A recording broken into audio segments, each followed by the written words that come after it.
Srisailam TDP MLA Budda Rajasekhara Reddy మరో వివాదంలో చిక్కుకున్నారు. Toll plaza ఉద్యోగి మహేష్ను కిడ్నాప్ చేశారు ఎమ్మెల్యే బుడ్డా రాజశేఖర రెడ్డి. కర్నూలు నుంచి ఆత్మకూరు వైపు వెళ్తున్నటువంటి క్రమంలో టోల్ గేట్ వద్ద ఈ ఘటన చోటు చేసుకుంది.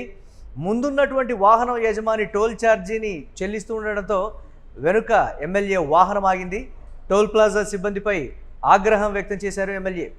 నేనెవరినో తెలియదా, నీ కథ చూస్తానంటూ బెదిరించినట్లుగా తెలుస్తోంది. వాడిని కారులో ఎక్కించండ్రా అంటూ అనుచరులను పురమాయించారు టీడీపీ ఎమ్మెల్యే. టోల్ ప్లాజా ఉద్యోగి మహేష్ను కారులో ఎక్కించుకొని ఎమ్మెల్యే వెళ్ళిపోయారు. యూటీవీ స్క్రీన్ మీద విజువల్ని ఎక్స్క్లూజివ్గా మనం చూస్తున్నాం. టోల్ ప్లాజా సీసీ కెమెరాల్లో ఈ కిడ్నాప్ వీడియో రికార్డ్ అయింది. ఎమ్మెల్యే స్వగ్రామం వెలుగోడు మండలం వేల్పనూరుకు మహేష్ను తరలించినట్లుగా తెలుస్తోంది.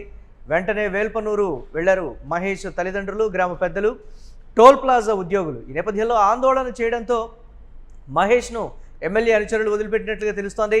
ఎమ్మెల్యే తీరుపై నెటిజన్లు మండిపడుతున్నారు. గతంలో కూడా టోల్ ప్లాజా వద్ద చోటు చేసుకున్నటువంటి ఘటన ఎమ్మెల్యే బుడ్డా రాజశేఖర రెడ్డి అక్కడ వ్యవహరించినటువంటి తీరుకు సంబంధించి, అలాగే అటవీ శాఖ ఉద్యోగులపై దాడి చేసినటువంటి దానికి సంబంధించి కూడా ప్రస్తుతం ఆ ఘటనని ఈ ఘటనని ఉటంకిస్తూ చర్చించుకుంటున్నటువంటి పరిస్థితి.